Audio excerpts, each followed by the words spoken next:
Bonjour, bienvenue au nom d'Attaque Luxembourg, Ethica, Europe Écologie Les Verts et bien sûr le Centre Altimétrie qui nous accueille pour la deuxième conférence depuis la rentrée, The Conference Lunch que nous organisons donc une fois par mois ici. Nous avons aujourd'hui le plaisir de recevoir Paul Ariès, que certains d'entre vous connaissent déjà, parce que Paul Ariès est un intellectuel qui a des productions assez extraordinaires. Je crois que vous produisez quasiment un livre par an, hein, sans compter tous les articles pour la revue Les Indignés, plus d'autres revues. Et donc, bon, Paul Ariès est toujours intéressé aux questions liées à la décroissance, la gratuité, l'écologie de manière générale, mais toujours avec une vision sociale. Donc jamais une écologie pure et désincarnée, mais toujours liée dans une société avec donc des personnes, des mouvements sociaux qui vont donc interagir avec. Donc aujourd'hui, on est particulièrement content de le recevoir sur un sujet qui nous tient à cœur dans un pays que l'on considère comme étant un des plus riches du monde par tête d'habitants, puisqu'on va parler de comment les milieux populaires peuvent nous apprendre quelque chose pour justement changer de société, et non pas pour changer vers une société d'austérité et de privation, mais plutôt une société d'abondance et aussi de partage. Et ça nous paraît particulièrement intéressant, puisque de manière générale, le discours dominant des médias nous dit toujours que c'est les pauvres qui sont toujours coupables. Dans le Sud, ils se reproduisent trop vite. Donc évidemment, ça pose des problèmes démographiques. Et dans le Nord, ils consomment mal, ils ont des voitures qui polluent, ils mangent mal, etc. Donc finalement, ces pauvres n'auront pas compris grand-chose à l'écologie. Donc on va voir pourquoi ce discours dominant ne tient pas la route.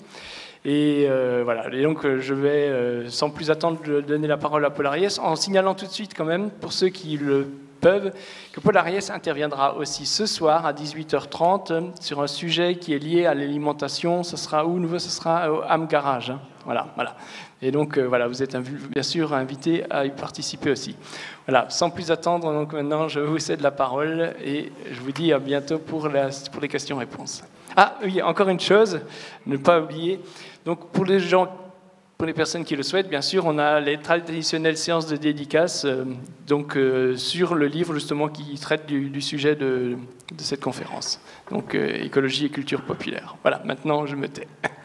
Bonjour, je vous remercie de votre invitation et de votre présence.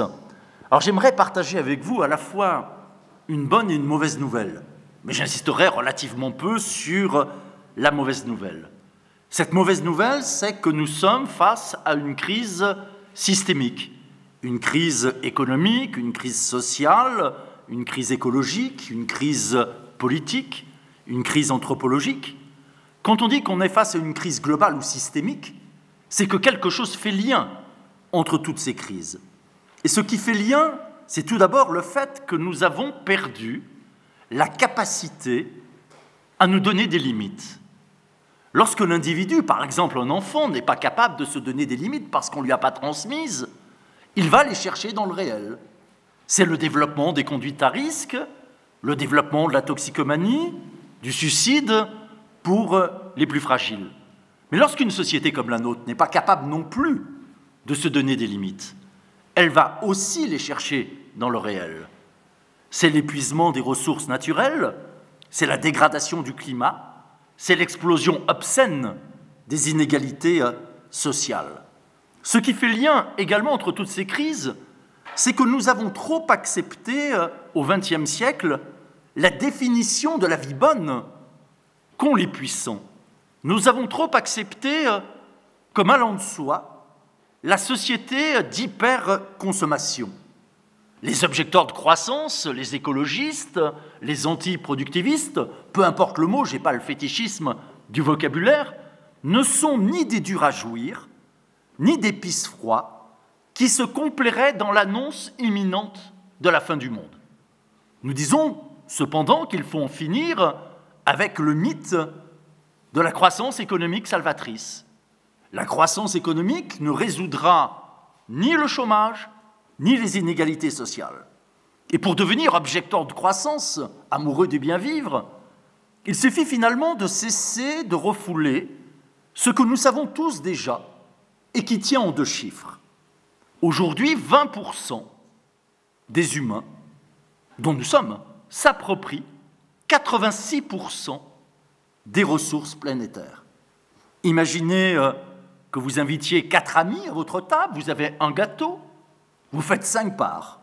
Vous tout seul, vous mangez les 4 premières parts et vous laissez la dernière part aux 4 autres. Voilà aujourd'hui la situation planétaire. Alors ce n'est pas joli, joli par rapport à nos grandes valeurs comme l'égalité ou la fraternité, mais ça ne serait pas forcément si grave si on pouvait avoir l'espoir d'un rattrapage possible. C'est-à-dire si on pouvait encore croire que le gâteau planétaire, le PIB mondial, puisse croître démesurément. Et c'est là où on tombe sur le deuxième constat.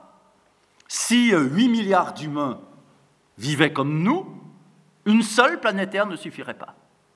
Il en faudrait presque 6 si on adoptait les standards de vie d'un Nord-Américain et un peu plus de 3 si on adoptait le style de vie d'un Européen.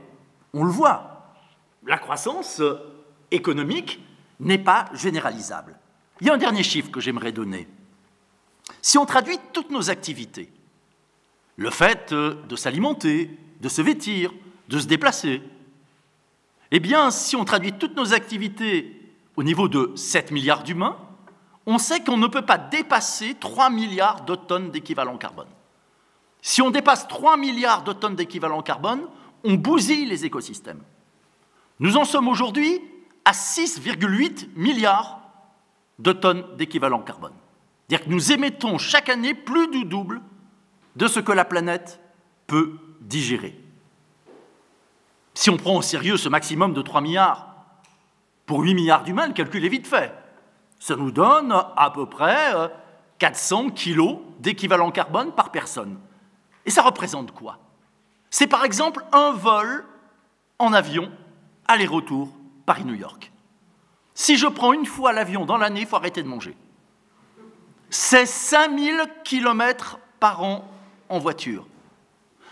Quand j'énonce ces chiffres, c'est surtout pas pour culpabiliser quiconque. Pour porter ce discours, je fais chaque année beaucoup plus de 5000 km par an en voiture. Ces chiffres, ils sont là pour nous montrer à la fois l'ampleur, l'urgence du changement nécessaire, mais ils sont là tout autant pour nous montrer que la solution, ça ne peut pas être de faire la même chose en moins. C'est-à-dire que la décroissance, ce n'est pas un appel à se serrer la ceinture, un peu, beaucoup, passionnément, ou à la folie. La décroissance, c'est tout sauf l'austérité. Il y a un dernier chiffre qui me semble important, c'est de rappeler que si nous avons un patrimoine, notre patrimoine, c'est l'ensemble de nos biens accumulés, nos biens immobiliers, mobiliers, notre argent. Si nous avons un patrimoine de 5 000 €, donc c'est vraiment pas grand-chose, il y a plein d'enfants qui ont plus de 5 000 €. Si nous avons un patrimoine de 5 000 €, nous appartenons déjà aux 50% les plus riches de la planète. Si nous avons un patrimoine de 35 000 €, je suppose même pas le prix d'un petit studio, nous avons un patrimoine qui nous classe dans les 10% les plus riches de la planète. Et si nous avons un patrimoine de 335 000 €, nous appartenons aux 1% les plus riches de la planète. Là encore, ces chiffres ne sont pas là pour culpabiliser quiconque, mais pour se rendre compte qu'on peut au Luxembourg ou en France gagner 1 000, 2 000, 3 000 € et ne pas y arriver parfois compte tenu du mode de vie, compte tenu du style de vie qui est le nôtre. Je dirais que cette idée que l'on va dans le mur est partagée aujourd'hui par les partisans ou les adversaires du système. Mais il y a ceux qui pensent qu'il est nécessaire de faire des pas de côté et ceux qui pensent qu'il est possible de sauter par-dessus le mur. Sauter par-dessus le mur, c'est ce qu'on appelle l'adaptation de la planète et de l'humanité aux besoins de l'économisme. Adapter la planète, j'ai recensé avec notre équipe les 100 projets les plus financés aujourd'hui à l'échelle mondiale. Vous trouvez, bien sûr, d'abord les techniques de modification artificielle du climat. Vous trouvez également le projet de créer un immense bouclier autour de la Terre, composé de dizaines de milliers de satellites, pour faire de l'ombre avec les grandes ailes. Vous trouvez l'idée de mettre en orbite 1 milliard de petites lentilles de 60 cm de large pour filtrer la lumière solaire. Le projet de couvrir 3% du globe pour contrebalancer le doublement des émissions de CO2. Vous trouvez l'idée de projeter de la suie dans la stratosphère, de stimuler des nuages en brûlant du soufre. L'idée également de stimuler la biomasse océanique en répandant du fer. L'idée d'inventer des arbres OGM, mangeurs de CO2. L'idée également de repeindre en blanc les nuages gris grâce à la projection de particules, ce qui augmenterait de 12% les micro-gouttelettes. Sans oublier la possibilité de jeter dans les océans des milliards de boules comme des balles de tennis de couleur blanche pour faciliter, là encore, la réflexion, sans oublier non plus les vaches OGM, résistantes à la maladie de la vache folle et n'ayant plus besoin de ruminer. Et je pourrais continuer longtemps, nous ne l'aurons pas, tout est prêt.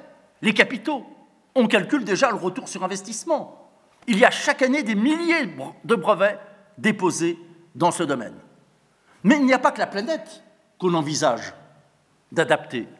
Les deux polémiques un peu vives que j'ai eues récemment en France, c'était avec deux personnalités venant en apparence des deux bords opposés du champ politique. D'un côté, Alain Madelin, l'ancien ministre de l'économie, père du libéralisme à la française, et de l'autre côté, Jacques Attali, le conseiller des présidents quels qu'ils soient. Et Attali comme Madelin se veulent tous les deux fous amoureux de ce qu'on appelle le transhumanisme. Le transhumanisme, gardez bien ce mot dans la tête parce que vous n'en avez pas fini d'en entendre parler. Le transhumanisme, c'est l'idée que l'humanité, telle que nous sommes, avec nos limites, nos faiblesses, ne répondrait plus aux besoins du capitalisme. Et qu'il faudrait donc passer, on n'ose pas dire à une surhumanité, mais à une post-humanité. Et il y a deux grandes mutations qui sont envisagées. La première, c'est de passer de l'homo sapiens sapiens que nous sommes à ce qu'il nomme le robot sapien, le cyborg. L'individu appareillé avec des dizaines, des centaines de prothèses techniques, intelligentes ou pas. Nous ne l'aurons pas, hein. Existent déjà sur le marché des équivalents techniques pour presque tous les organes humains. Et ça va nous être vendu au nom de la plus grande générosité. Ça permettra de rendre la vue à l'aveugle.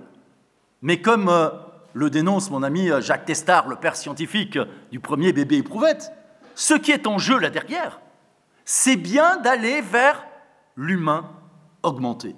Mais comme le rappelait le Courrier international il y a quelques mois, il ne s'agit pas d'augmenter 7 milliards d'humains. Il s'agit effectivement d'envisager de cliver l'humanité. Deuxième mutation qui est envisagée, c'est le passage de l'homo sapiens que nous sommes à ce qu'il nomme le soma sapiens, l'homme pharmaceutique, à la fois grand consommateur de médicaments, ça a déjà bien commencé, mais surtout de substances d'amplification cognitive afin, je cite, d'agir sur la composition biochimique du cerveau et de créer sensations et croyances à volonté. Le grand spécialiste mondial, le prix Nobel suédois Anders Sandberg, se veut rassurant. Il nous dit « Demain matin, on décryptera la formule biochimique du sentiment amoureux et on pourra se donner ce sentiment à volonté. » Fin de citation. Toute cette ingénierie émotionnelle permettrait en fait de créer un véritable paradis de l'esprit en modifiant la personnalité de chacun. Vaincre la jalousie, surmonter la timidité, accroître le sentiment d'empathie.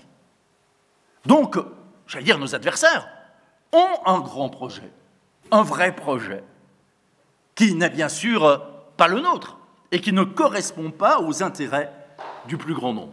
J'avais dit que je tenais à partager avec vous avant tout une bonne nouvelle. Donc j'y viens. Ma bonne nouvelle, elle a à la fois un fondement économique et un fondement idéologique. Tout d'abord, le fondement objectif, matériel. La planète est déjà bien assez riche pour permettre à 7, 8, 10 milliards d'humains de vivre bien. Et ce n'est pas moi qui le dis, c'est l'ONU. L'ONU nous dit qu'il suffirait de mobiliser 30 milliards de dollars par an pendant 25 ans, 30 milliards de dollars par an pendant 25 ans, pour régler le problème de la faim dans le monde. L'ONU ajoute que si on mobilisait toujours par an et pendant 25 ans 80 milliards de dollars, on réglerait le problème de la grande pauvreté. Alors rassurez-vous ou inquiétez-vous, ces 30 ou ces 80 milliards, on ne les trouve pas. Mais le budget officiel de l'armement, 1600 milliards de dollars. Le marché publicitaire mondial, 780 milliards de dollars. Ce que les spécialistes appellent le PIC, le produit international criminel, l'argent sale. 1000 milliards de dollars. 10 à 15% du PIB mondial, à comparer au même pas 1% qu'on concède pour ce qu'on appelle l'aide au développement. Et le gaspillage alimentaire. Vous savez que le gaspillage alimentaire, ça représente aujourd'hui mondialement un tiers de la production agricole. Le gaspillage alimentaire nord-américain, Canada, États-Unis, 100 milliards de dollars par an. 3 fois ce qui serait nécessaire pour régler la faim dans le monde. On le voit, ce n'est pas un problème de croissance économique, qu'elle soit bleue avec la droite, rose, rouge ou verte. C'est un problème de choix de société. Qu'est-ce qu'on produit? Comment? Et pour qui? C'est-à-dire pour satisfaire quels besoins sociaux? J'avais dit que ma bonne nouvelle avait aussi un fondement idéologique. Pour pouvoir envisager la transition, il faut disposer d'un certain nombre de ce que j'appelle des gros mots. C'est-à-dire des mots qui ont la capacité à ouvrir l'imaginaire et à mettre les peuples en mouvement. Les mots qu'on a utilisés au XIXe et au XXe siècle pour nos combats pour l'émancipation ont souvent été salis par les tragédies que l'on connaît. Le socialisme réel reconverti en stalinisme. La social-démocratie reconvertie en social-libéralisme. Moi, je suis très à l'écoute aujourd'hui de tous ces nouveaux gros mots qui émergent à l'échelle mondiale pour dire les nouveaux chemins de l'émancipation. En Amérique du Sud, on parle du buen vivir, du bien vivre. Dans la philosophie négro-africaine de l'existence, on parle du plus vivre. En Inde, on parle de vie pleine. Vie pleine, plus vivre, bien vivre, autant de façons de dire que la solution n'est pas du côté de l'accès à la société d'hyperconsommation. Alberto Acosta, l'ancien président du Conseil constitutionnel de l'Équateur, le père du mouvement du buen vivir, le dit de façon très claire. Le buen vivir, ce n'est pas le bien-être au sens occidental. Le bien vivre, c'est d'entretenir d'autres rapports aux autres, à soi et à la nature. J'aimerais aussi vous citer quelques mots de Pepe Mujica. Pepe Mujica, l'ancien président de la République de l'Uruguay, qui, dans un entretien qu'on avait réalisé avec lui pour les Indignés, nous déclarait « Il ne faut pas perdre sa vie à accumuler. C'est le besoin d'accumuler qui déforme l'intelligence des gens intelligents. Cette civilisation du toujours plus est une tromperie. Elle fait croire qu'on pourra continuer sans cesse à produire toujours plus, et ce n'est pas vrai. Elle fait croire que chacun pourra consommer autant qu'il veut, et ce n'est pas vrai non plus. Pour avoir une telle lucidité, il faut être un président des pauvres. C'est-à-dire qu'il faut être président d'une population qui n'a pas encore perdu des styles de vie, des genres de vie pré-capitalistes. Pour pouvoir réussir la transition écologique, on n'a pas simplement besoin de ces gros mots, comme le bien vivre, on a besoin aussi de concepts scientifiques. Il y a 3 grands concepts scientifiques aujourd'hui qui nous viennent des pays du Sud. Le premier concept, c'est celui d'anti-extractivisme. L'anti-extractivisme, c'est une notion qui a d'abord été inventée dans les pays d'Amérique du Sud pour dénoncer le régime de la mono-agriculture, le régime de la banane.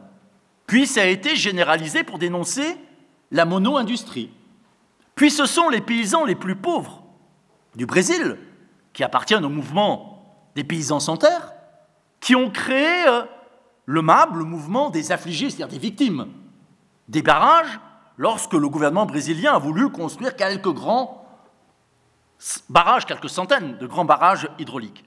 Et le MAB le dit de façon très claire, ils ne sont pas par principe l'énergie hydraulique, mais ils posent la bonne question. De l'énergie, pour qui et pour faire quoi? Et il conclut, mais de l'énergie, il y en a déjà assez pour satisfaire les besoins du plus grand nombre. Ceux qui ont besoin de toujours plus d'énergie, c'est la petite minorité la plus riche et les grandes firmes internationales. Mais cet anti-extractivisme, ça me rajeunit parce que ça me rappelle au moment de la décolonisation de l'Afrique, lorsque les Africains dénonçaient ce qu'ils appelaient les éléphants blancs. Ce qu'on appelait un éléphant blanc en Afrique, c'était ces méga-projets profitables qu'à une infime minorité. La décision, par exemple, de construire un immense hôpital à l'occidental, dans la capitale, plutôt que d'utiliser l'argent pour créer des dizaines de milliers de dispensaires. Cet anti-extractivisme, il a aussi sa traduction en Europe. C'est la lutte contre les grands projets inutiles imposés. En France, l'emblème, c'est bien sûr l'aéroport de Notre-Dame-des-Landes, mais avec les indignés, nous suivons repérer actuellement 600 mobilisations en France contre des grands projets inutiles imposés, et ceci dans tous les domaines, qu'il s'agisse du tourisme, de construction d'équipements culturels surdimensionnés. Deuxième notion importante, outre l'anti-extractivisme, c'est la notion de pachamamisme. Le pachamamisme, c'est la défense de la terre-mère. Je me souviens, il y a 2 ans, au moment de l'université d'été d'Attaque, l'ambassadeur de Bolivie interpelle les 600 personnes présentes en disant qui serait favorable à reconnaître des droits à la nature et notamment aux animaux. Je crois que nous avons été 4 à lever la main. Mais en même temps, je comprends la crainte qui était celle de nombreux délégués. C'est la crainte du retour à l'occultisme, à l'obscurantisme. Mais ça, c'est nos craintes d'occidentaux. Le pachamamisme, c'est pas ça. Le pachamamisme, il nous dit aujourd'hui, nous soumettons le vivant aux lois de l'économie, avec les brevets sur le vivant, avec la monnaie carbone. Ce qu'il faudrait faire, c'est soumettre l'économie aux lois du vivant. Soumettre l'économie aux lois du vivant, il y a un domaine où on sait déjà à peu près faire, c'est celui de l'agriculture. Avec l'agriculture biologique, la permaculture, l'agroforesterie, il y a un domaine où ça se cherche. Ce n'est pas encore à la hauteur. C'est celui de l'économie circulaire. Lorsque les déchets d'une industrie sont les ressources d'une autre industrie. Troisième grande notion, après l'anti-extractivisme, le pachamamisme, c'est la notion de justice écologique. Si tout le monde est d'accord pour dire qu'il faut rester au-dessous d'une augmentation moyenne de 2 degrés des températures, sinon on va créer des phénomènes irréversibles, il y a un débat pour savoir quelles conclusions pratiques en tirer. Si chaque terrien, si chaque humain, à terme, a droit à émettre 2 tonnes d'équivalent carbone, faut-il en rester à cette moyenne arithmétique ou faut-il tenir compte du passé ou du passif? Lors des grandes conventions internationales, le point de vue du Nord, c'est de dire globalement, pour une fois, soyons égalitaires. 2 tonnes à chaque humain. Le point de vue des pays du Sud, c'est de dire, c'est bien joli, mais vous en avez profité pendant longtemps, donc il faut une politique qu'on pourrait dire de discrimination positive. Donner plus à ceux qui ont eu moins. Et cette notion de justice écologique va dans ce sens-là. Avec le mensuel Les Indignés, non seulement nous soutenons effectivement la reconnaissance de la dette écologique, du Nord vis-à-vis du Sud, mais des riches du Sud vis-à-vis des pauvres du Sud, des riches du Nord vis-à-vis des pauvres du Nord. Mais nous militons aussi, avec nos amis du Comité pour l'annulation de la dette du tiers-monde, pour l'annulation de la dette financière, et nous sommes également membres du réseau international qui s'appelle le Mouvement pour la reconnaissance de la dette négrière, pour reconnaître effectivement en quoi notre modèle de développement a pu effectivement exister grâce à l'esclavagisme, grâce au colonialisme. Alors on est généralement prêt à reconnaître que les pauvres d'ailleurs peuvent avoir effectivement d'autres modes de vie, d'autres styles de vie. Je dirais que les pauvres, on les aime bien, mais ceux d'avant, ou ceux d'ailleurs, pas ceux d'ici et pas ceux de maintenant. Et en fait, ce que j'ai voulu faire dans mon ouvrage sur l'écologie et les cultures populaires, c'est de montrer que les milieux populaires, les gens ordinaires, les gens du commun, j'allais presque dire nous tous, nous avons un mode de vie qui est beaucoup plus écolo que celui des riches. Mais non pas parce que nous manquerions d'argent, mais parce que nous entretenons encore des styles de vie, des modes de vie qui sont différents. Rappelez-vous, il y a quelques années, le grand publicitaire Jacques Séguéla, qui disait « Si à 50 ans, on n'a pas de Rolex, on a raté sa vie. » Moi, j'ai 58 ans, j'ai toujours pas de montre de luxe, mais ce n'est pas avant tout parce que j'en ai pas les moyens, c'est parce que j'en ai pas envie. Mais les puissants n'arrivent même plus à imaginer qu'on puisse avoir d'autres désirs qu'eux. C'est-à-dire que les puissants n'arrivent même pas à imaginer que les gens ordinaires ne sont pas des riches auxquels n'en manquerait que l'argent. Nous acceptons trop la définition que les riches se font du reste de la société. Une définition toujours en termes négatifs. En économie, le manque de pouvoir d'achat. En éducation, le manque de culture. En politique, le manque de participation, l'abstention électorale. En psychologie, le manque d'estime de soi. Tout ceci est sans doute en partie vrai, mais masque l'essentiel. L'essentiel, c'est d'abord que les gens ordinaires, les milieux populaires, les 99%, comme diraient les indignés, ont un autre rapport au travail, à la consommation, au temps, à l'espace, à l'argent, au vieillissement, à la maladie, à la mort, et donc à la vie.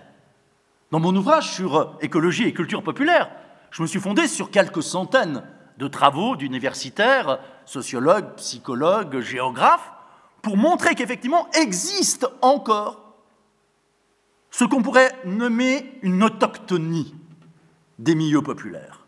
Et c'est la raison pour laquelle, sur le plan théorique, je choisis plutôt l'historien Michel Verret que l'économiste philosophe Veblen.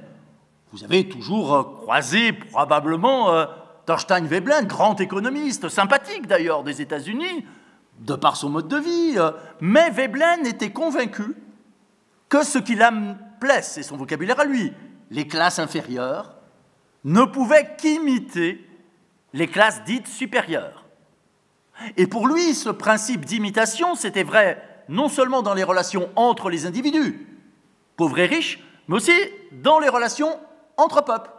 Les pays du Sud ne rêveraient qu'une chose, c'est de faire comme les pays du Nord. Ça, c'est le point de vue du Nord, c'est le point de vue des riches. Sur, effectivement, ce qu'on pourrait appeler avec Pierre Sansot, les gens de peu. Ce débat interfère aussi avec la polémique longue qu'il y a eu entre, d'un côté, Pierre Bourdieu et de l'autre côté, Jacques Rancière. Bourdieu, à la fin de sa vie, était le tenant d'une thèse qu'on appelle de la domination absolue. C'est-à-dire pour lui, les dominés étaient totalement dominés. Et donc, il n'y avait pas d'espoir à entretenir.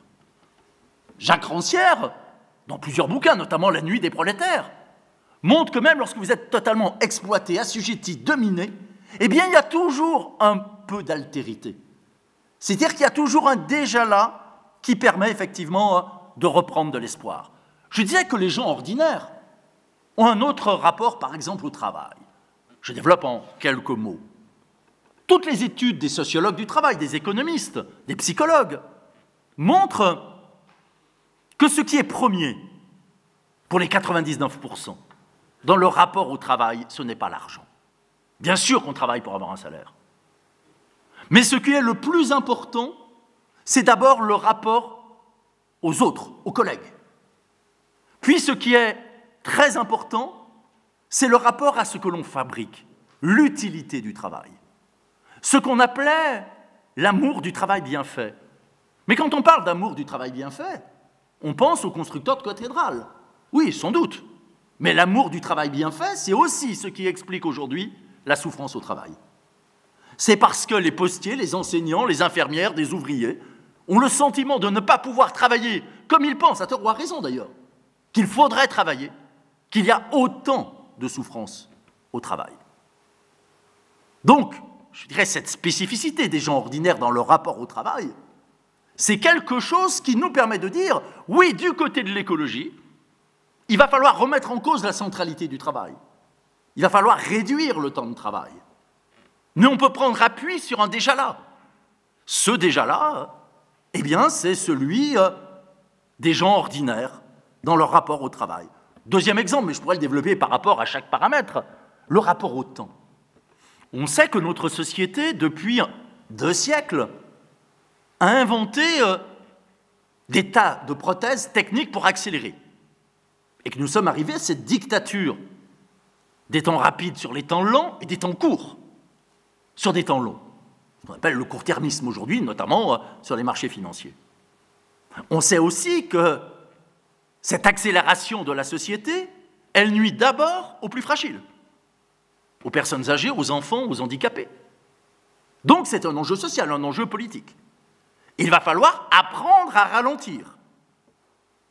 Apprendre à ralentir en inventant des prothèses techniques et des prothèses sociales à ralentir. Je pense aussi bien au mouvement slow food, alimentation lente, par opposition au néfaste food, qu'au réseau international des villes lentes. Ces 300 et quelques villes européennes qui ont choisi de ne pas grandir et de ralentir, ou au réseau venu d'Angleterre des territoires en transition. Regardez quels sont les loisirs populaires. Les loisirs populaires sont des loisirs chronophages. On aime effectivement prendre et perdre son temps. On aime discuter, jouer aux cartes, aux boules. Eh bien, ce mode de vie plus ralenti, c'est aussi ce dont nous avons besoin pour réussir la transition écologique. Attention, je n'idéalise pas ce qu'on peut appeler les milieux populaires. Les milieux populaires peuvent se conduire aussi comme des salauds, peuvent effectivement voter très mal. Mais quand on regarde effectivement les chiffres, ceux qu'on montre du doigt parce qu'ils ont des vieilles voitures polluantes, ceux qu'on montre du doigt parce qu'ils ont des logements mal isolés, ceux qu'on montre du doigt parce qu'ils ont l'amour des grands écrans téléplasma, eh bien malgré tout ça, c'est eux qui ont effectivement un bilan écologique bien meilleur que les autres. Et on imiterait les milieux populaires, et quand je dis les milieux populaires, ce ne sont pas les naufragés du système, ce sont les postiers, les enseignants, les ouvriers, les employés. Eh bien on diviserait déjà par 6 les émissions que l'on a aujourd'hui. Donc là, il y a effectivement de l'espoir. Et puis j'ajouterai une dernière chose qui, à mes yeux, est fondamentale. La première richesse des gens ordinaires, ce n'est pas leur compte en banque. Je vous ai rappelé tout à l'heure le montant du patrimoine. La première richesse des gens ordinaires, c'est les biens communs. Et pour moi, aujourd'hui, le grand combat à mener, au nom de l'écologie, au nom du social, au nom de la démocratie, c'est de défendre et d'étendre la sphère de la gratuité du service public. Quand je parle de gratuité, il s'agit toujours d'une gratuité construite. L'école publique est gratuite, mais elle est payée par nos impôts. Donc une gratuité économiquement construite. La gratuité, ce n'est pas le produit ou le service débarrassé du coût, mais du prix. Il s'agit d'une gratuité socialement, politiquement construite. Moi, j'aime bien ces villes qui, aujourd'hui, plusieurs centaines en Europe, qui expérimentent des petits bouts de gratuité. Nous avons 150 villes qui pratiquent la gratuité de l'eau vitale, 4 litres d'eau gratuits par jour et gratuité des abonnements. Nous avons, en France, 40 villes qui pratiquent la gratuité des transports en commun urbains. Nous avons d'autres villes, plus nombreuses, qui pratiquent la gratuité des services culturels. D'autres villes qui pratiquent la gratuité de la restauration scolaire.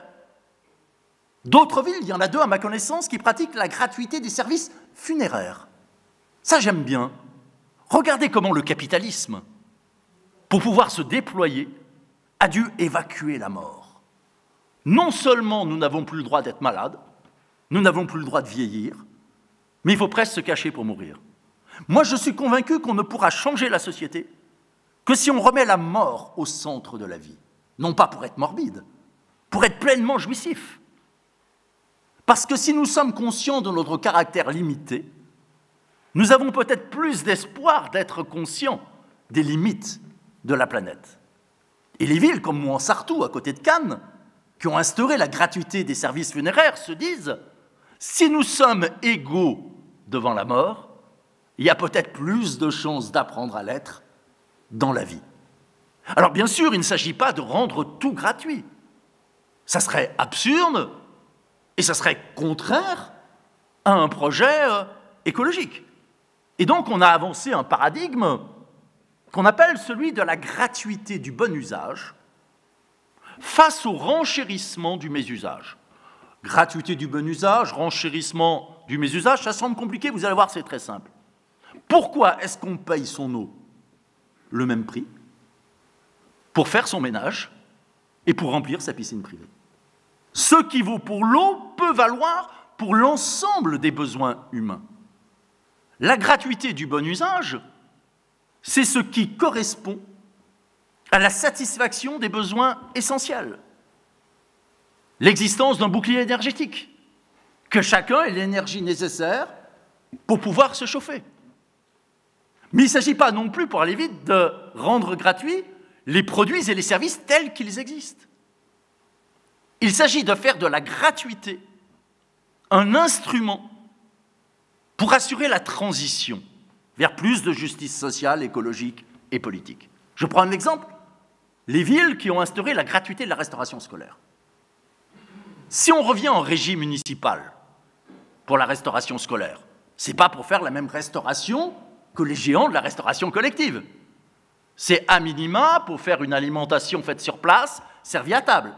C'est pour aller vers une alimentation relocalisée, resaisonnalisée, moins gourmande en eau, moins carnée, assurant la biodiversité. Et ce que je viens d'expliquer par rapport à l'alimentation, c'est vrai par rapport à l'ensemble des autres biens communs et services publics. Je dirais, pour conclure, qu'il y a en fait 2 types de gratuité. La première gratuité, c'est la gratuité d'accompagnement du système. La gratuité pour ceux qui sont tombés. La gratuité pour les naufragés. Les tarifs sociaux, par exemple. Cette gratuité-là, elle va d'abord jamais sans condescendance. Est-ce que vous êtes un pauvre méritant? Et elle va jamais sans flicage. Est-ce que vous êtes un vrai demandeur d'emploi ou un salaud de feignant? Et puis, il y a une deuxième gratuité. Une gratuité d'émancipation. Ce qui est beau avec l'école publique, c'est qu'on ne demande pas aux gamins s'il est gosse de riches ou gosse de pauvres. C'est en tant qu'enfant qu'il est admis. Et pourquoi ce qui est vrai pour l'éducation, pour la culture, ne pourrait ne pas l'être pour les 3 autres grands piliers qui nous permettent d'exister? La santé, c'est encore largement le cas avec la sécurité sociale. Mais aussi le logement, c'est en partie le cas avec les différentes aides. Et même l'alimentation. Le programme du Conseil national de la résistance en France, qui s'appelait les Jours heureux, avait instauré la sécurité sociale. Mais la sécurité sociale, telle qu'on l'imaginait en 1944, c'est pas ce qu'elle est devenue. Une roue de secours pour les accidents de la vie. C'était la sécurité sociale pour la santé, ça c'est ce qui est resté. Sécurité sociale du logement et sécurité sociale de l'alimentation. Traduction en termes modernes, moi je suis aujourd'hui partisan d'un revenu pour tous, même sans emploi, couplé à un revenu maximal autorisé. Parce qu'il faut penser, il faut construire une écologie des rémunérations, avec effectivement un plancher et un plafond. Et ce revenu universel, citoyen, peu importe le vocabulaire, moi j'aime bien l'idée qu'il soit donné en partie, mais la partie la plus faible, en monnaie nationale, en euros, une partie en monnaie régionale à créer pour faciliter la relocalisation de nos activités, sur le mode de ce que font un certain nombre de villes du nord de l'Europe, où les aides sociales sont versées sous forme de bons d'achat à valoir sur des produits à forte valeur ajoutée sociale et écologique. Et j'aime bien que ce revenu inconditionnel soit au maximum démonétarisé, c'est-à-dire liberté d'accès à un certain nombre de services publics et de biens communs. Pour moi, c'est la seule solution, non seulement pour commencer à desserrer l'étau de l'économie, mais c'est la seule solution aussi pour sortir d'une écologie culpabilisatrice. Ce n'est pas effectivement en culpabilisant les gens, salauds de pauvres qui continuent à revendiquer alors qu'il y a le feu à la planète, qu'on y arrivera. Le philosophe Gilles Deleuze disait « Seul le désir est révolutionnaire ». Je crois qu'on ne pourra construire un projet de transition écologique, sociale, que si nous sommes du côté du désir.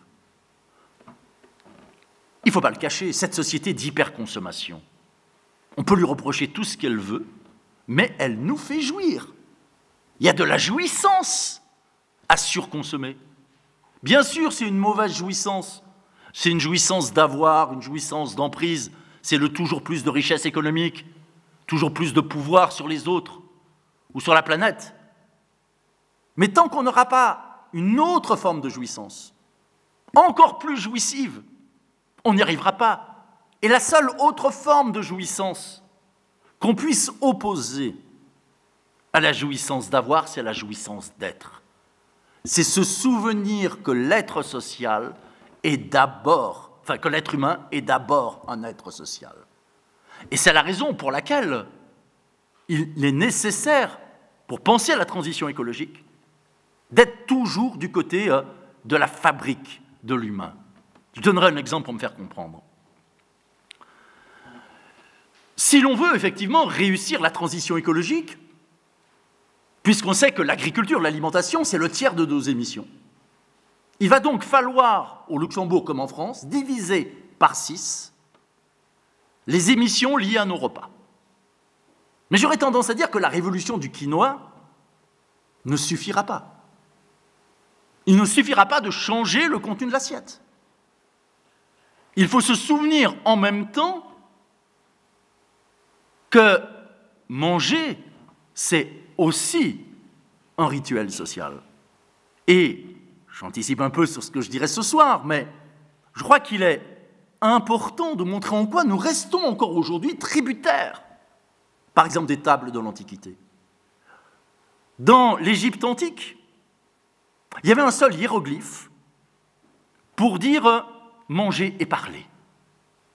C'est-à-dire les vieux Égyptiens avaient compris 4000 ans avant Freud le lien qui existait entre manger, boire et parler. Et donc ils ont inventé les premiers aliments symboliques. Or, il est évident que la table moderne repose sur la désymbolisation, sur la déritualisation. Si on considère la table grecque, il y avait un seul mot en grec ancien pour dire manger et partager. La langue française, comme beaucoup d'autres langues d'ailleurs, en témoigne. Le mot compagnon, celui avec qui je partage le pain. Le mot ami, en vieil araméen, celui avec qui je partage le sel, c'est-à-dire l'esprit. Si nous voulons être capables de réussir la transition agricole, eh bien, il va falloir resymboliser, re-ritualiser la table. La table des pays pauvres économiquement est souvent la table la plus riche humainement, socialement, symboliquement, rituellement. Et ce sont les nations opulentes économiquement qui ont inventé la malbouffe. Donc la transition écologique, c'est à la fois bien sûr une révolution sociale, écologique, politique, mais ça doit être aussi une révolution anthropologique. Il s'agit bien effectivement de changer la société dans son ensemble et de se poser la question du sens même de nos existences. Voilà, je vous remercie pour votre patience.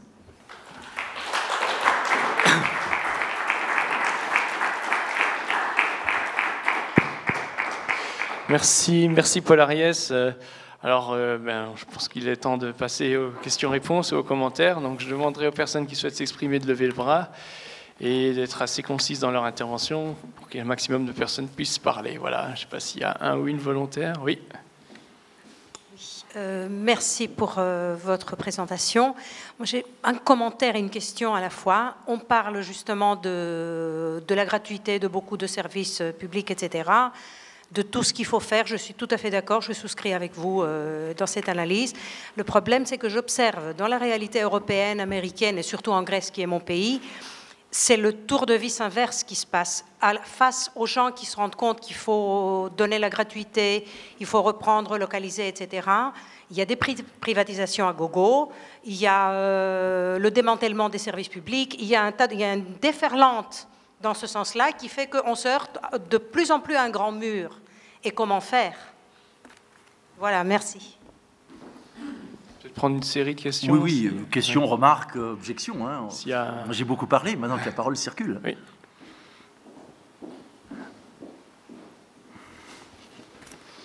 Oui, merci beaucoup aussi.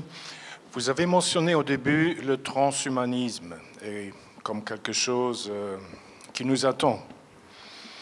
Je me demande si on n'est pas en plein dedans.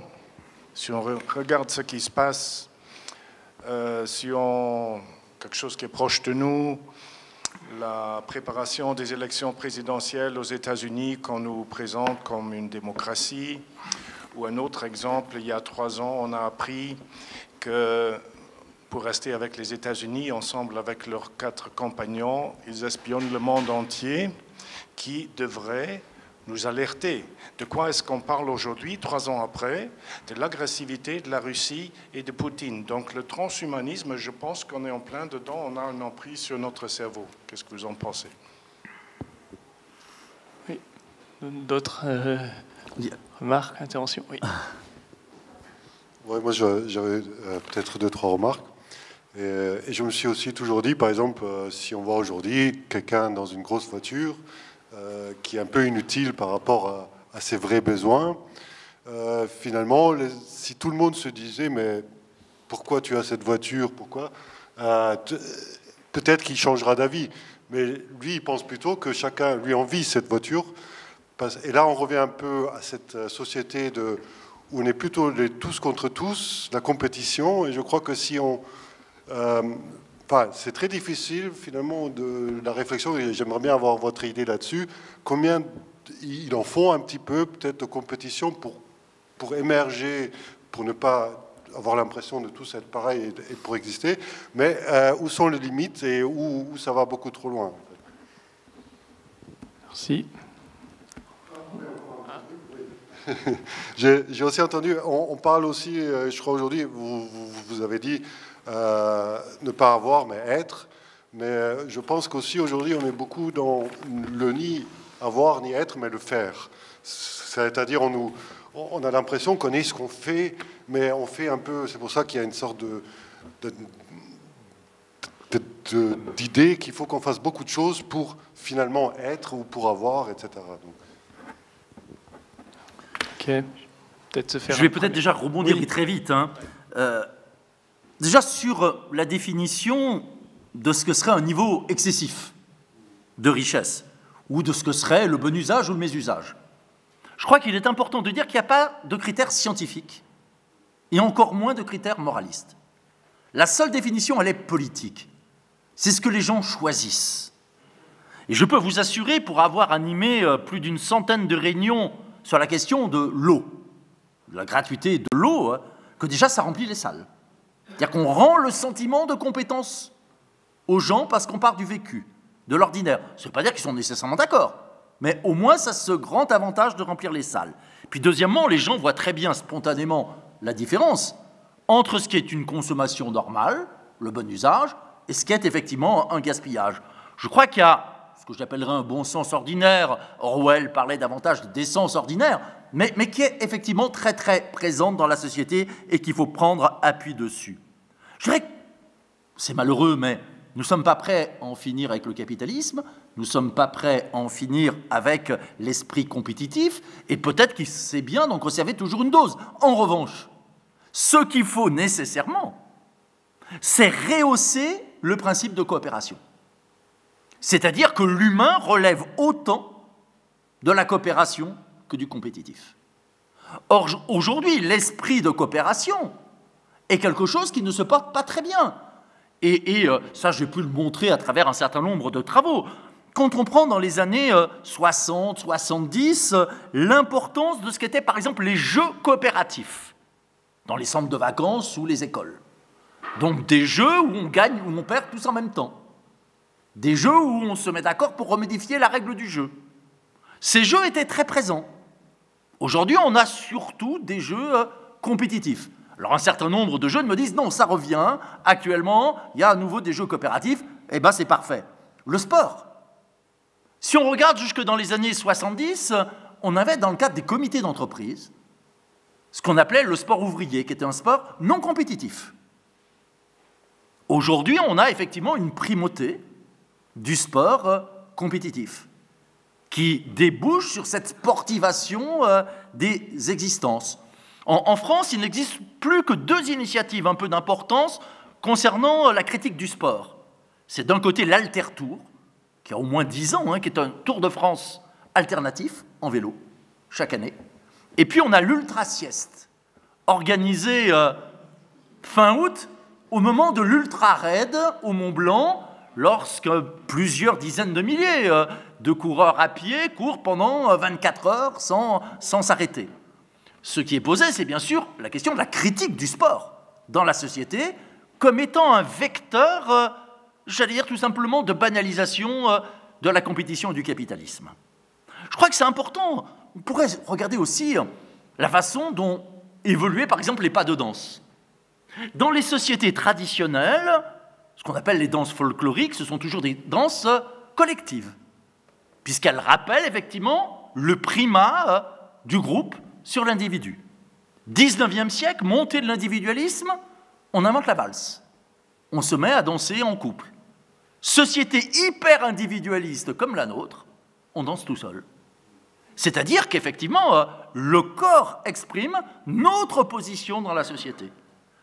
Et je dirais qu'une bonne politique éducative voudrait que précisément, aussi en matière de danse, c'est un article dans un des derniers numéros des Alignés, on réfléchisse notamment à l'école comment avancer vers autre chose.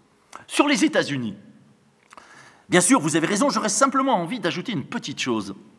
Actuellement, l'inquiétude de Clinton, et je préfère grandement Clinton à Trump, mais l'inquiétude de Clinton, c'est la montée du candidat écologiste, de la candidate écologiste, puisque les derniers sondages l'accréditent de 7 à 8% des voix.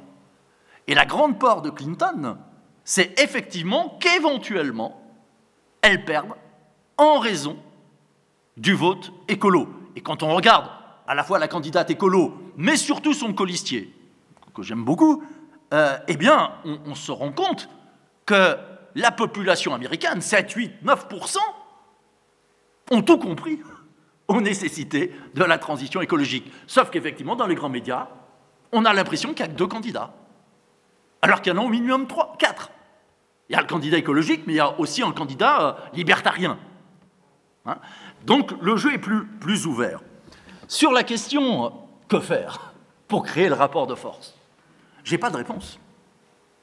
J'ai pas de réponse. Je dirais que ça se saurait si on avait une réponse. Je suis convaincu, en revanche, que c'est en mettant la société en mouvement, en commençant à agir, qu'on peut y arriver.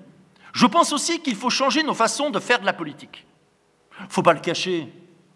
Il y a souvent plus de plaisir à jouer aux cartes ou aux boules avec des amis qu'à s'engager dans une association, un syndicat ou un parti.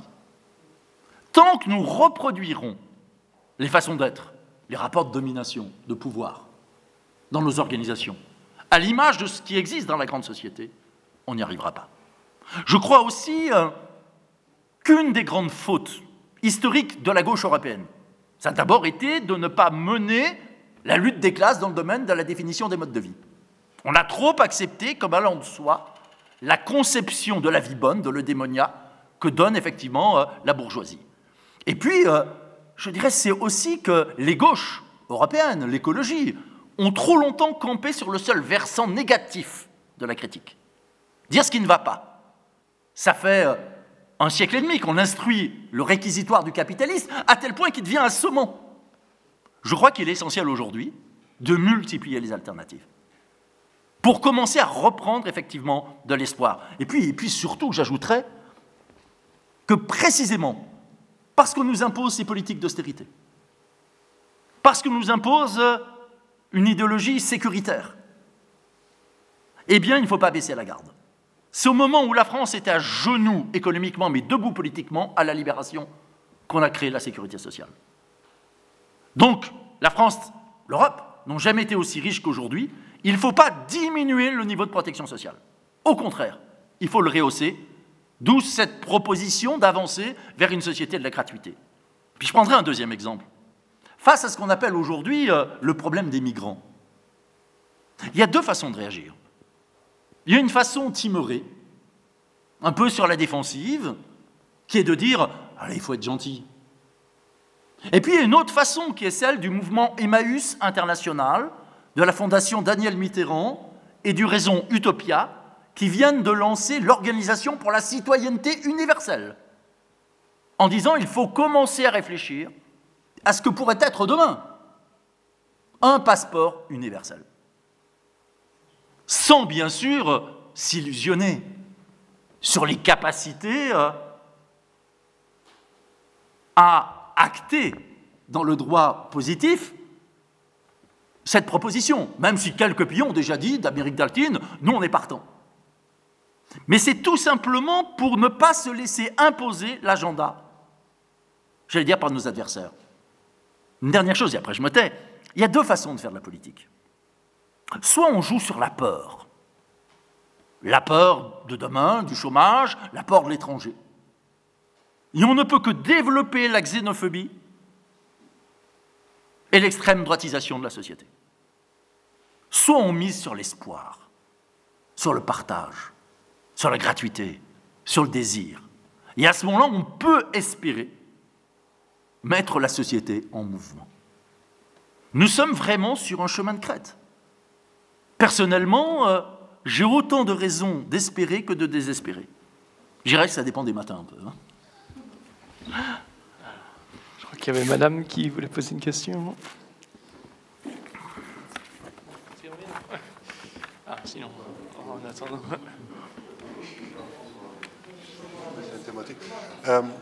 Moi, je me demande aussi si on n'est pas depuis un certain temps dans un monde du mensonge, c'est-à-dire de la publicité et des relations publiques, etc. C'est-à-dire que tout le monde aujourd'hui montre ou ment finalement et personne ne croit à personne finalement, et c'est aussi en politique un peu tout ça, et tout ça, ça devient un peu complexe, et finalement chacun soi-même ne se sent plus non plus vraiment là à forcément dire tout le temps la vérité parce qu'il a l'impression, etc. Donc on est quand même dans une sorte de aussi schizophrénie où d'un côté on voit toutes ces bonnes valeurs où d'un point de vue rationnel on s'est dit oui c'est évident, il faut de l'agriculture biologique, il faut des choses comme ça, mais après couplé à une sorte de cette idée de mensonge, moi je connais beaucoup de gens, je dis ouais mais je fais pas confiance, etc. Pourquoi, etc. C'est-à-dire on se fait plus confiance puisqu'on est dans un rapport économique un peu de compétition où il y a cette part de la publicité et des relations publiques qui a complètement pourri un peu les relations, je dirais. D'autres interventions? Oui. Merci. Tout à l'heure, vous avez posé la question, vous avez dit je n'ai pas de réponse à la question sur la façon d'agir, si ce n'est qu'il faut miser sur l'espoir, etc. Est-ce que l'une des clés ne serait pas l'éducation, donc de commencer à agir dans les écoles? Et il existe énormément de mouvements qui vont dans le même sens, la sobriété heureuse de Pierre Rabhi, ou les initiatives d'émergence, ou la Vélorussion, il y en a beaucoup. Et je pense qu'ici, dans cette salle, on est tous de toute façon convertis d'avance. La question est vraiment de savoir par quoi commencer. Donc, est-ce qu'il ne serait pas utile d'agir dans les écoles? Je pense par exemple à l'initiative qui a été lancée aux États-Unis par John Kabat-Zinn, où il y a eu des programmes de formation à la compassion pour les enfants en quelques semaines.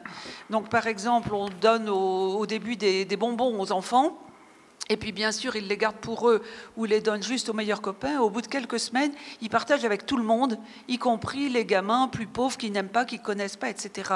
Donc, est-ce qu'il ne faudrait pas encourager ce genre d'initiative? Est-ce que vous le mentionnez dans votre vue, les indignés? Alors bien sûr, vous avez raison. C'est-à-dire que je crois que la décroissance, du moins celle que j'aime, marche sur 3 jambes. La première jambe, c'est ce que nos amis québécois appellent la simplicité volontaire. Essayer chacun à notre niveau d'avoir un mode de vie conforme à nos valeurs. Ça semble aller de soi, ça ne va pas de soi. Hein. Moi, j'appartiens à une tradition politique, celle de la gauche, où on avait tendance à renvoyer le changement de nos modes de vie au lendemain du grand soir. Et comme le grand soir ressemblait souvent à des petits matins blêmes, on ne changeait pas grand-chose. Donc tout ce qu'on peut faire tout de suite, il faut le faire. Pour certains, ça veut dire ne plus aller dans les hypermarchés. Pour d'autres, ça veut dire avoir une alimentation moins carnée. Choisir, je dis bien choisir, de travailler en temps partiel, etc.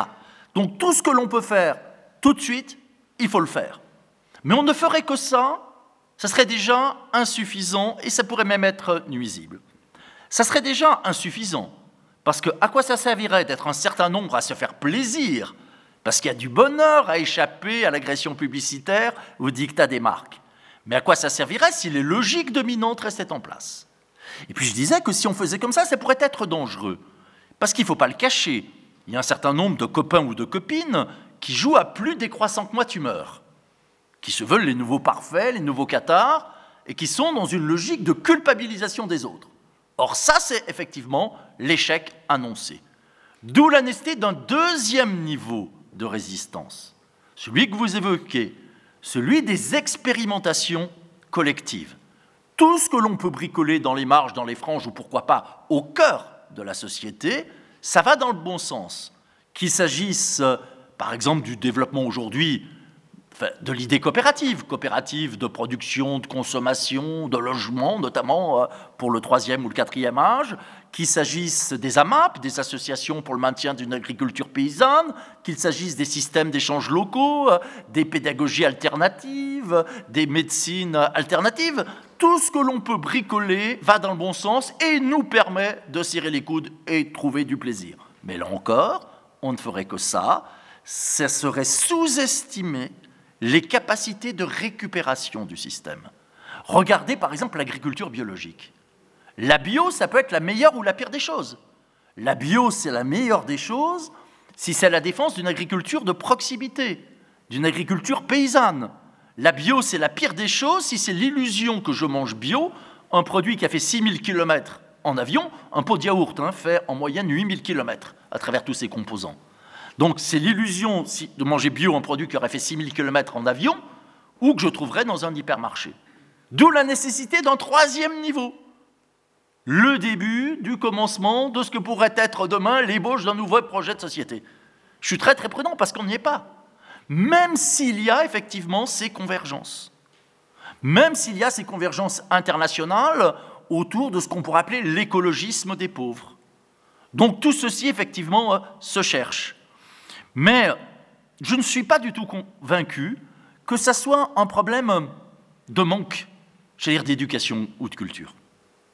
De la même façon, vous savez que le grand discours aujourd'hui est patronal, c'est de dire s'il y a du chômage, c'est que les gens ne sont pas assez formés.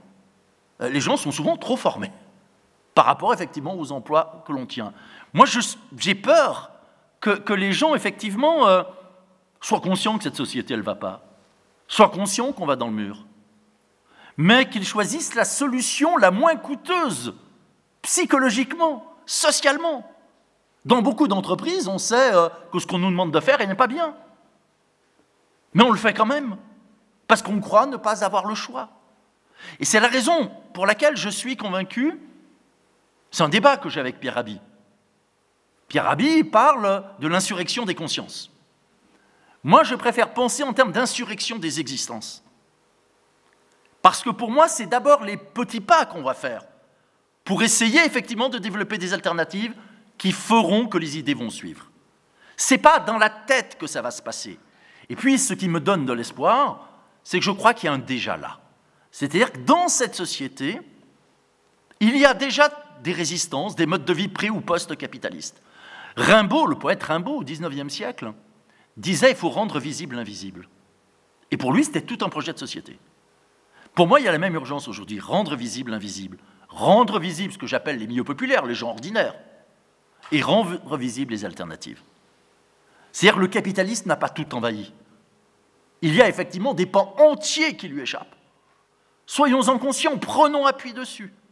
Et à ce moment-là, oui, effectivement, on pourra avancer. Je donnerai un exemple, ça rejoint la remarque et la question qui était posée sur la perte de confiance aujourd'hui dans la société.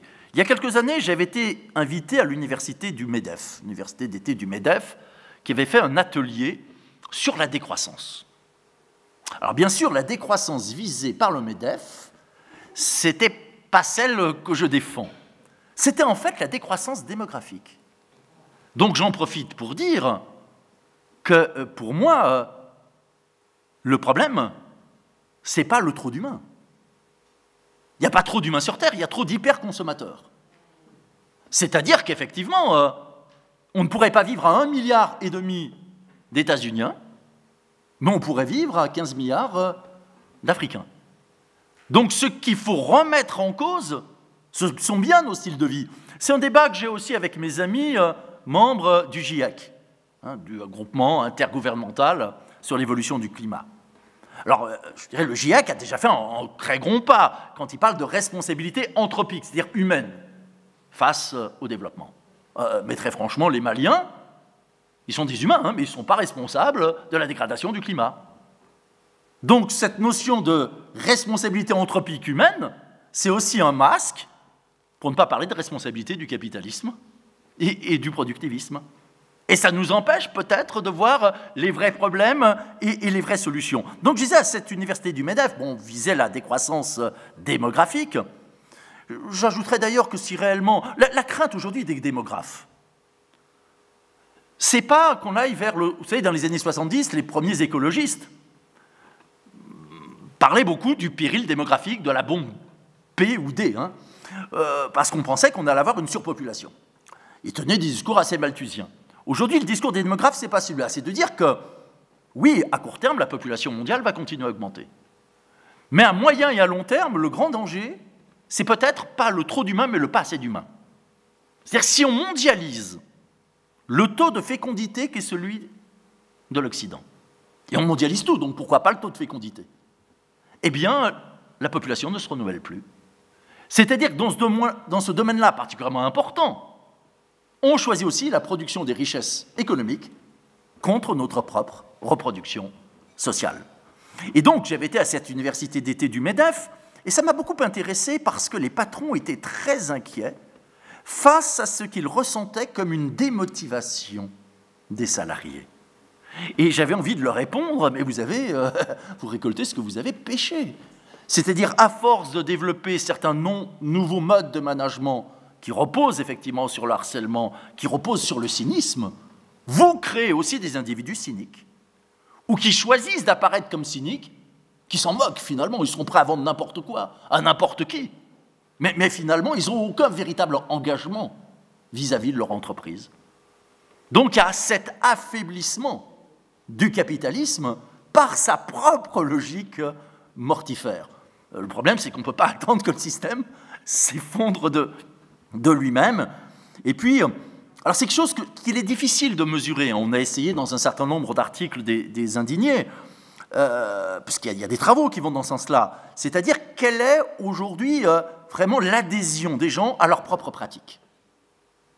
Et alors, on le sait parce que chaque année, on organise le forum international de la désobéissance, qui réunit toutes les formes de désobéissance individuelle, collective, des villes, et puis des désobéissances également professionnelles, que beaucoup de salariés aujourd'hui ne sont pas contents. Je dirais, bien sûr, leurs conditions de travail, mais au-delà de l'utilité de ce qu'ils font. Il y a un sondage en France qui est paru la semaine dernière et qui montre que 70% des agents publics ne se reconnaissent pas dans le travail qu'on leur demande d'exécuter. Je prends l'exemple tout bête, les postiers, qu'on a transformés en VRP au service de l'entreprise Poste, et qui sont là pour vendre les produits les plus rentables. Eh bien, un certain nombre se disent désobéissants et continuent à considérer que leur vrai travail, c'est de rendre service au public. Mais tout ça, ça crée de la souffrance. Ça crée aussi, parliez de mensonges. En Sciences Po ou en sociologie, on parle de mensonge social. Dire un système, une société qui fonctionne au mensonge. On l'a vu en Union soviétique, ça, ce que ça pouvait donner. Eh bien oui, on fonctionne de plus en plus au mensonge. Donc d'un côté, c'est sinistre, mais d'un autre côté, ça veut dire qu'il y a des réserves d'imaginaire. Il y a d'autres façons de penser, de rêver et d'agir que celle de la société effectivement dominante. Alors, les dernières interventions, questions, avant de passer aux dédicaces, oui. Rapidement. Donc, ma deuxième question va dans le sens de la première. Est-ce que vous essayez de vous mettre en réseau avec toutes ces initiatives qui existent, qui fleurissent un peu partout, mais qui souvent manquent de force parce que justement elles sont méconnues? Là, par exemple, on est tous convertis, mais on est très peu nombreux ce midi. Et on est tous pleins de bonne volonté, mais comment mettre en réseau tout ça? Alors c'est ce qu'on essaye de faire déjà, effectivement, parce que, par exemple, le mensuel Les Indignés, ce qui tourne autour, se veut aussi un lieu de convergence. Donc on travaille beaucoup avec des ONG, comme le Centre Tricontinental, le Centre Europe Tiers-Monde, le Comité pour l'annulation de la dette du Tiers-Monde, etc. Et puis on travaille effectivement avec une myriade d'associations. Qu'il s'agisse des incroyables comestibles, vous savez, ce sont des associations, je ne sais pas que ça existe au Luxembourg, qui, dans les villes, souvent avec l'autorisation, la bénédiction, voire le soutien de la municipalité, implantent des centaines de grands bacs qui permettent de faire pousser des légumes, des fleurs, et c'est à la libre disposition des gens. Et ça marche, enfin ça fonctionne. Hein. Et puis on travaille en réseau aussi avec des villes. Je veux dire, on travaille traditionnellement avec une centaine de villes, une ou deux comités d'agglomération, et il y a 2 ans, on a commencé à travailler avec une région, en tant que telle, qui est la région Martinique. Et le président de région Martinique, Serge Letchimy. La région Martinique a lancé un programme qu'ils appellent le plan d'action pour le développement de la Martinique. Et ils disent, depuis 40 ans, on nous parle de développement économique et on ne connaît que le mal développement. Et donc, il faut changer fondamentalement de politique. Et le maître mot qu'ils ont avancé, c'est celui de souveraineté dans tous les domaines. Souveraineté alimentaire, souveraineté énergétique. La Martinique a la chance d'avoir des mers à côté, donc la possibilité d'utiliser l'énergie tirée des marées et des vagues.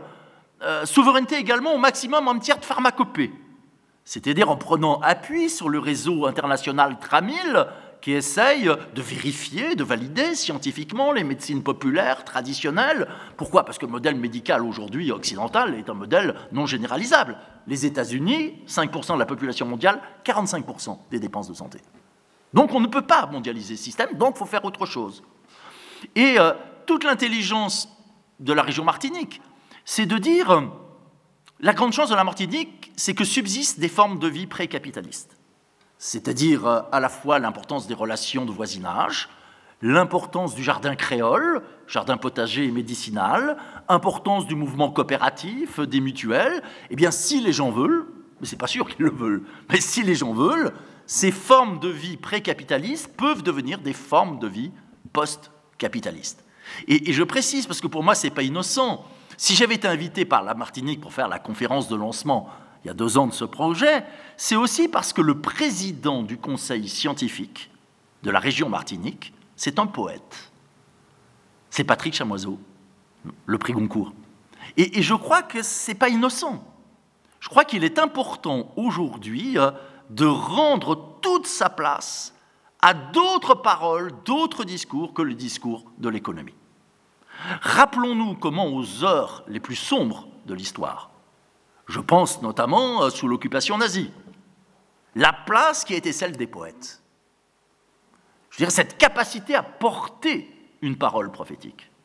Souvent, lorsque j'ai envie d'ennuyer un peu mes copains d'attaque, en France, je leur dis au conseil scientifique d'attaque combien d'économistes et combien de poètes.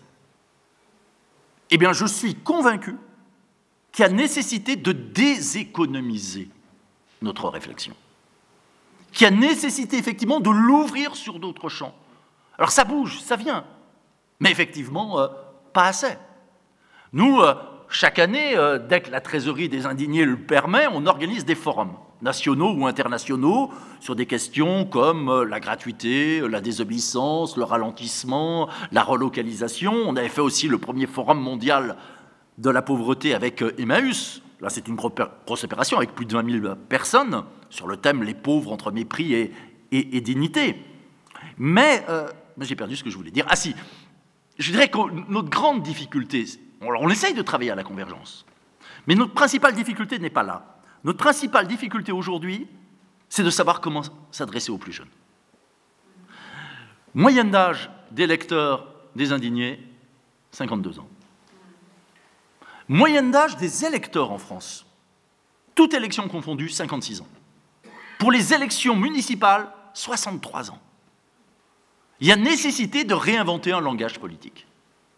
Alors c'est pour ça que moi j'avais autant soutenu le mouvement des indignés, Podemos, les Anonymous, parce qu'ils sont dans la recherche. Cette génération qu'on dit complètement individualiste, ils ont quand même inventé, bricolé ce slogan « Nous sommes les 99%». C'est-à-dire qu'ils sont sortis du système d'opposition qu'on voudrait nous imposer. Les salariés du privé contre les salariés du public. Ceux qui ont un emploi contre les chômeurs. Les chômeurs encore bien indemnisés contre ceux qui touchent les minima. Ceux qui touchent les minima contre les SDF. Les SDF contre les migrants. Et le slogan, quand il a été effectivement pensé, nous sommes les 99%, c'est pour dire la vraie frontière. Elle n'est pas entre nous, mais elle est effectivement entre le plus grand nombre et ce 1%. Regardez aussi comment le mouvement des indignés donc, a renouvelé le langage politique, avec des mots, mais aussi avec des gestes, en réoccupant l'espace public, en inventant de nouvelles façons de manifester. Et puis, ces jeunes, c'est vrai, on a beaucoup de peine à les toucher, mais en même temps, il y a des choses sur lesquelles on peut prendre appui, notamment dans le domaine de la gratuité. L'importance du logiciel libre, l'importance aussi du téléchargement illégal. Moi, je fais partie de ceux qui combattent en France, je pense que vous avez l'équivalent, au Luxembourg, la loi Hadopi. Heureusement non. Ah, vous n'avez pas? C'est une loi qui rend délinquants tous ceux qui font des téléchargements sans payer sur Internet. C'est-à-dire, on rend délinquants toute une génération, voire toute une population. Donc, par définition, c'est une mauvaise loi. Alors, bien sûr, on nous dit, mais il faut financer les créateurs. Mais il y a des alternatives possibles. Il y a un collectif qu'on a épaulé, qui est composé à la fois d'informaticiens et de philosophes, et qui prône ce qu'ils appellent la gratuité intellectuelle. Le principe est très simple. C'est-à-dire de garantir à chacun une certaine quantité de bandes passantes, librement, gratuitement, correspondant globalement au téléchargement que monsieur et madame tout le monde font. Et ensuite, ceux qui surconsomment, en fait les entreprises, elles, effectivement, paieraient davantage. Et donc, on n'a pas peut-être suffisamment écouté, observé ce qu'étaient les pratiques, effectivement, des jeunes générations, en disant « ça va dans le bon sens, prenons appui là-dessus », en ayant cette capacité, effectivement, à reconstruire du commun. Merci. Ok. Alors, je propose, avant de passer aux dédicaces, de vous donner les prochains rendez-vous. Vous avez compris ce soir. Paul Ariès interviendra à 18h30 à Am Garage.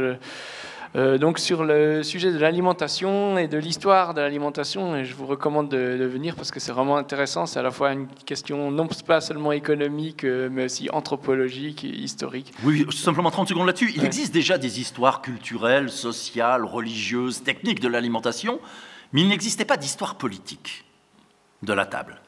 Et ce que j'ai voulu faire déjà, c'est regarder très loin en arrière. remonter effectivement jusqu'aux tables préhistoriques, du paléolithique, mésolithique, néolithique, pour pouvoir voir plus loin devant et essayer effectivement de définir quelques grands invariants. Vous savez que, vraiment je suis très court, en réalité, il y a deux rapports qui viennent d'être publiés, un par l'Académie militaire britannique et l'autre par l'Académie militaire du Canada, et qui nous disent qu'on va remettre le lien, en cause le lien entre l'agriculture et l'alimentation. C'est-à-dire que ce qu'on nous annonce pour demain matin, c'est uniquement une alimentation à base de biotechnologie alimentaire, donc complètement industrielle. C'est là où, effectivement, cette prétention de sauter par-dessus le mur aussi dans ce domaine. Merci. Et donc parmi les autres rendez-vous, nous vous donnons rendez-vous ici le mercredi 17 novembre, toujours pour le cadre d'une conférence lunch qui traitera cette fois-ci de la financiarisation de l'économie. Et en clair, comment la finance tue l'entreprise, pas les transnationales, mais plutôt les petites et moyennes entreprises. Ça, je pense que c'est un sujet qui intéresse, d'autant que ce n'est pas un phénomène spécifique à un pays, mais ça concerne vraiment toute l'économie mondiale. Le lundi 7 novembre, nous vous donnons rendez-vous à la Cinémathèque pour un film inédit au Luxembourg qui s'appelle Requiem for the American Dream, donc à la veille des élections américaines. Ce sera un film consacré à la montée croissante des inégalités aux États-Unis, basé sur une interview de Noam Chomsky. Et enfin, le lundi 24 octobre, nous recommençons notre cycle avec Attaque Luxembourg et la Maison de la Transition à Esch-sur-Alzette. Et nous commençons le jeu, comme d'habitude, avec le jeu de la ficelle, qui est un jeu non pas compétitif, mais collaboratif, et qui vous expliquera les différents liens qu'il existent entre votre carte de crédit, votre compte en banque, le changement climatique, la dette des pays du Sud, etc. etc. Voilà. Donc nous vous remercions et nous vous disons à très bientôt. Merci.